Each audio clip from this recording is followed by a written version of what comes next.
welcome. I'm here with Lee, co-owner of Koi Restaurant here in the Center Mall. So Lee, tell me a little bit about your business. Well, the new business we started about last year, December 1st. We used to be a big franchise here, and we went independent a year ago. It's hot, fresh. We make everything right in front of you. No MSG, no oil, no additives. We try to make everything as healthy and fresh as we can. All of our suppliers are local. We buy everything in Saskatchewan. Our meats come from Prairie Meats. Paper products come from McBeaners, which is a local small company in town. So all of our paper products are all recyclable, reusable, and most of them are made out of plants. So we try to make everything the best we can. Even our straws are real straws made out of plants. Wow. Everything except for our soup bowls, which are made out of sugar cane. Wow. So yeah, so we try to buy everything here, and so far so good. Yeah, so really able to support local. So you said you had a franchise and then you went independent about a year ago. So what did that look like, and what was kind of the motivation for doing that? We were in Edo, Japan for 16 years. And after COVID, things didn't work out as well. And they're like, okay, it's time to move on. So they wouldn't let us sell the store. So we couldn't, they wouldn't renew our franchise agreement. So we didn't have a lot of options. And then the mall came back and said, well, you still have a lease with us and you have to stay. So here we are. Okay. And tell me a little about, so you're Koi. So tell me a little bit about that name and why you named it Koi. I was just trying to find something different. And I thought that was kind of cool. It's still short, because our other name was very short as well. But I wanted something that kind of resonate that's still Japanese. Yeah. And then the Koi, and then our Koi fish that we have as our brand, as our logo. Yeah.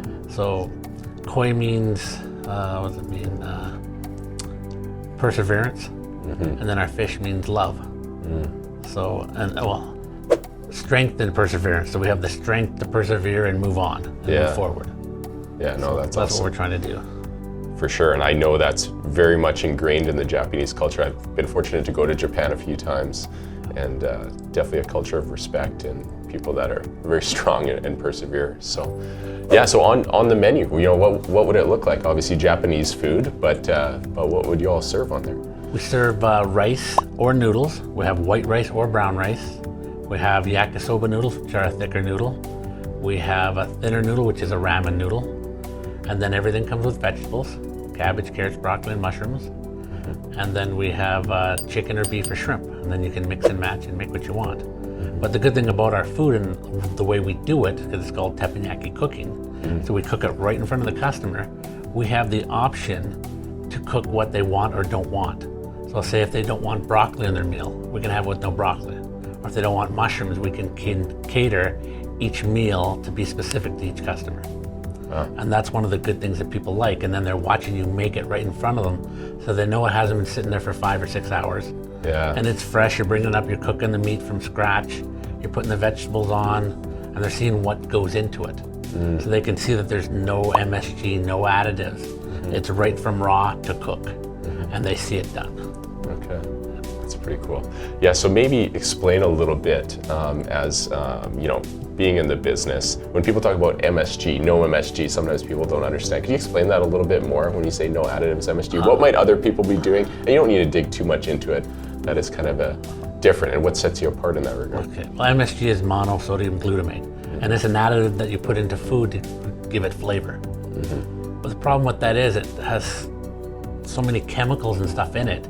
Usually people say, oh, I don't know what that is.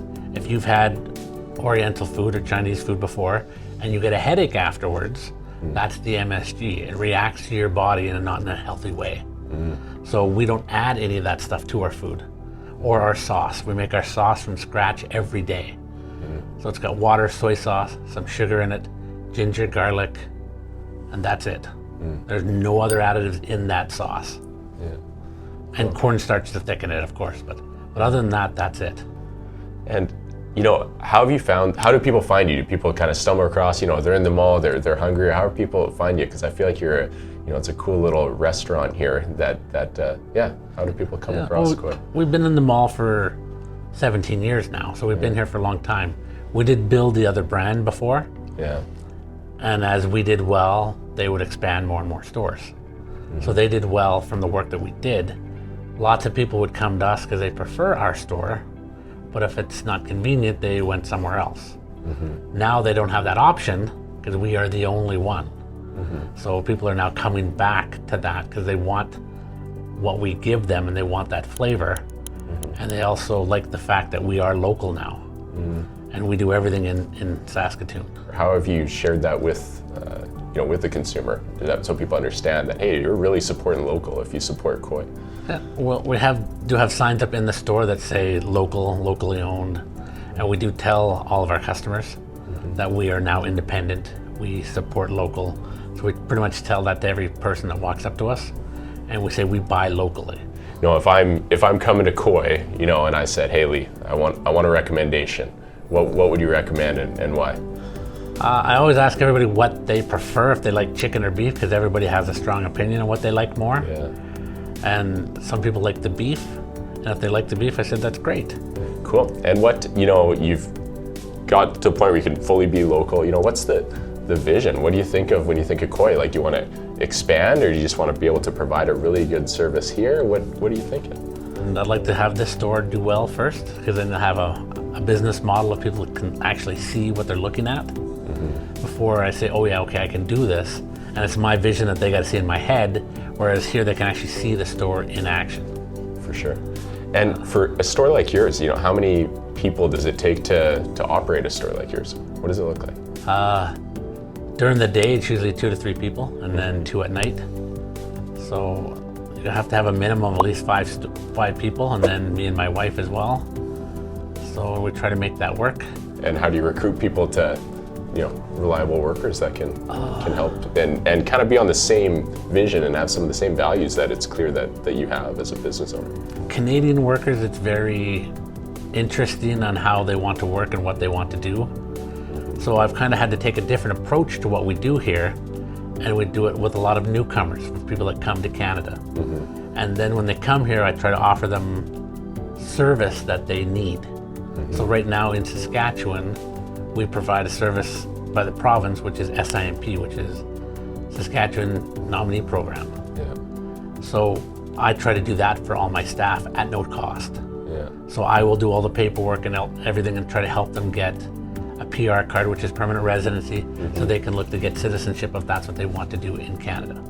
Oh, cool. So obviously a way, you're able to support newcomers to Canada. You're very community-minded. It's very clear, Maybe speak a little bit, you shared a little bit about some of the, where you source some of your product, but how else are you engaged in the community as a business owner? We do have a tip jar in the front of our store. We take all of that money, and we don't keep it for ourselves. We take it home and we put it in a little piggy bank, and then every year we donate that money. So we try to give back as much as we can, and we donate to the food bank. And we also donate to whichever else what we're looking at. And I think last year we did the breast cancer awareness, because sometimes they do it on our mall. So we try to support those 2 local charities. Oh, that's really cool, Lee. That's awesome that you're doing that. Well, Lee, it's been great having this quick conversation with you and learning a little bit more about Koi and what you're doing. It's great what you're doing here, and I wish you all the best. Thank you very much.